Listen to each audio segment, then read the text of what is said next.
వీర్ బహదూర్ జవానో, చావడానికి సిద్ధంగా ఉన్న సైనికులతో నేను ఒక్క విషయం చెప్పాలనుకుంటున్నాను. We don't die. చావాల్సింది మనం కాదు, మన శత్రువులు. 135 ఫ్రంటియర్ ఫోర్స్ కే బహదూర్ సిపాయియో, అస్సలాం అలైకుం. మనుషుల్ని చంపడం పాపం అని మన ఖురాన్ చెప్తోంది. కానీ మనం సైనికులం. దేశ రక్షణ కోసం ప్రాణాలు తీయాల్సి ఉంటుంది. అది మన కర్తవ్యం. Let the enemies die for their country. దేశం కోసం ప్రాణాలు అర్పిస్తే అది గెలిచినట్టు లెక్క కాదు. గెలవాలంటే మనం ప్రాణాలతో ఉండి శత్రువు తన దేశం కోసం ప్రాణాలు ఇచ్చేలా చేయాలి. 6 ఏళ్ల క్రితం యుద్ధంలో జరిగిన చేదు జ్ఞాపకాలను ఇంకా మర్చిపోలేదు. అంతలోనే మరో యుద్ధం మన కళ్ల ముందుకొచ్చింది. భారతీయులైన మనం ఎప్పుడూ యుద్ధాన్ని కోరుకోలేదు, కోరుకోం కూడా. ఒక సగటు భారతీయుడు గాని పాకిస్తానీయుడు గాని ఎప్పుడూ యుద్ధాన్ని కోరుకోలేదు. It's a game of power. Pakistan ప్రజలు ఈ యుద్ధాన్ని కోరుకుంటున్నారా లేదా అది మనకు అనవసరం. మనం యుద్ధం చేస్తున్నాం ఎందుకంటే మనం యుద్ధ వీరులం. ఈ అనివార్యమైన యుద్ధం ఇప్పుడు మన ముందు ఉంది. So we don't ask questions. We'll fight to protect our nation.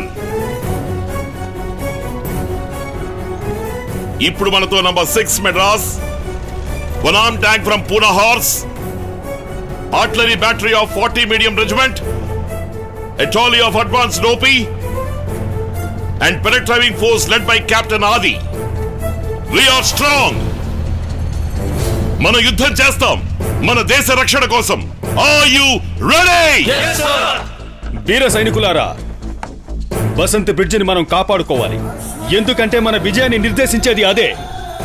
ఈ లక్ష్య సాధనలో మనలో కొంతమంది ప్రాణాలు కోల్పోయే అవకాశం ఉంది. తయార్ హో. Yes sir. సో మన 33 గ్రెనేడియర్స్ బెటాలియన్ D+13 లో బసంత్ అండ్ డిఫెన్స్ ని టైట్ గా ఉంచుతుంది. There will be a heavy offensive from Pakistan. Are you ready? Yes sir. లడాయి తక్బీర్. Yes sir. Durga माता की जय. दुर्गा माता की जय. లడాయి తక్బీర్. Yes sir. మూవ్ అవడానికి పర్మిషన్ ఇవ్వండి జనాబ్. ప్లీజ్. श्रीकृष्ण यदुभूषण नरसख शृंगार रत्नाकर लोकद्रोहि नरेन्द्र वंचदहन लोकेश्वर देवता कर्मण्ये वाधिकारस्ते మా ఫలేషు కథాచన. అయ్య బాబోయ్, మొదలెట్టేశాడు. కర్మలను ఆచరించుటయందే నీకు అధికారము కలదు గాని వాటి ఫలితములపైన కాదు. బాబు గీతానంద, యుద్ధానికి గెడుతున్నాం కదా, ఆ భగవద్గీతను పక్కన పెట్టి తుపాకీ పట్టుకోనాయనా. రే ఇడియట్, నువ్వు నోర్మై. వారు చెప్పిందే కరెక్ట్. ఆ. మన కర్తవ్యం యుద్ధం. చూడండి కెప్టెన్ సాబ్, నేను ఇంతవరకు ఏ యుద్ధంలోనూ పాల్గొనలేదు. పోతే ఈ ఫుడ్, జీతం, పెన్షన్ ఇవన్నీ వస్తాయనే ఉద్దేశంతోనే మిలిటరీలో చేరాను.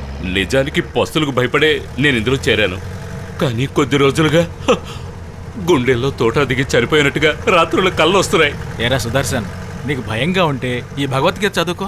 నువ్వు చంపినా నిన్ను చంపినా సరే నిజానికి ఎవరూ ఎవరిని చంపినట్టు కాదు. ఒరే గీతానంద, నీ మాటలతో మెంటల్ తెప్పించుకు నాయన. పాకిస్తాన్ వాళ్ళు కౌరవులు, మనం పాండవులం రా. ఒకే కులంలో ఒకే కుటుంబంలో పుట్టాం. అయినా యుద్ధం చేయక తప్పదు. అదేరా ధర్మం అంటే. ఇలా చూడండి సాబ్, నేను ముందుకెళ్ళాలా లేక వెనక్కెళ్ళాలా? అది మనదెప్పుడు ముందడిగే. జననీ జన్మభూమిశ్చ స్వర్గాదపి గరీయసి స్వర్గాదపి